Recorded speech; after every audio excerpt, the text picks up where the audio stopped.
pasado alas 8, nagkaroon na sila ng speaker na dinala, no? Ayan, meron na silang speaker. Kanina wala na, tahimik lamang sila. Ang ilan ay umaga pa lamang na andito. Nasa 6 a.m. Ang ilan umattend ng mass. Nasa EDSA Shrine dito sa simbahan, 7 o'clock and 12 noon. Pero kapansin-pansin na napakadami mga inumin, water, may maraming mga pagkain din na nandito. Ayon niya, sabi namin, tinanong natin kung saan galing ang mga pagkain na nandito at yung mga inuminan. Ang inumin, ang sabi naman nila ay ito ay mga donasyon sa mga iba't ibang supporters. So ayan, makikita natin, may ilan, siguro dahil nga sabi nila ay umaga pa lamang na andito, nagpapahinga. Pero ito, ayon sa police, PNP na nakausap natin, ay ito ay kalahati na lamang. Kanina ay 400, 300, ngayon tinataya na nasa 100 na lang. Yung bilang ng mga grupo na naandito. Yan, makikita natin, marami rin mga vloggers na patuloy pa rin dito. Iba't iba ang nagsasalita. Ang ilan, nagsasabi na itigil ang korupsyon, pinapa-step down si Pangulong Bongbong Marcos.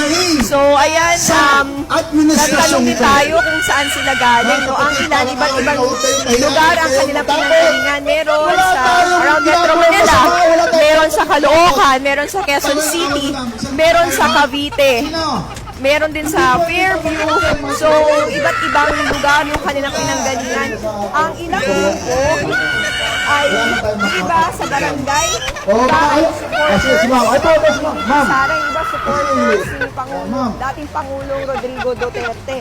Pero yung mga ibang grupo, yung grupo ng Sambayanan, nagkakaisang urban pool, grupong obrero workers, at iba-iba pa.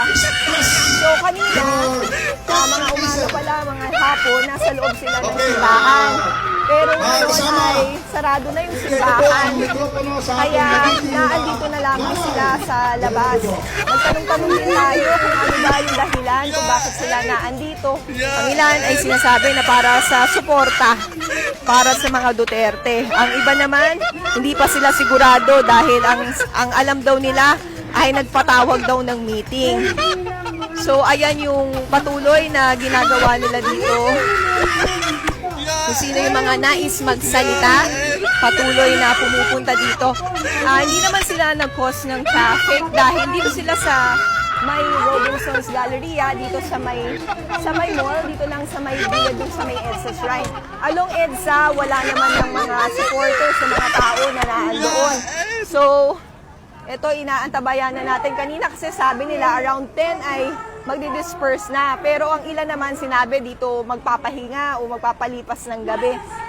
Pero nakita rin natin dun sa kabilang side, pagtatawid tayo dun sa along EDSA, sa ilalim ng flyover dun sa overpass, sa ilalim doon, nandoon ang mga kapulisan na patuloy ang kanilang pagmamatsyag, ang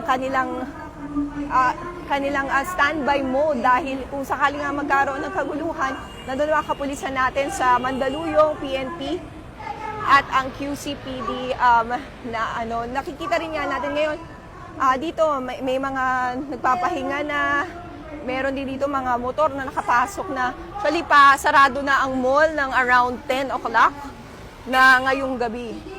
Pero andito pa rin yung mga ilang mga grupo at patuloy pa rin yung kanilang isinasagawang programa.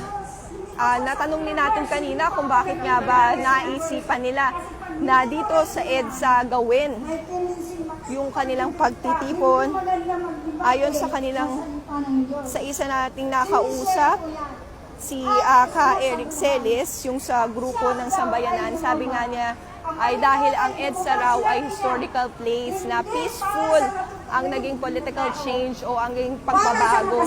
Kaya nila napili dito sa EDSA. Pero dito sa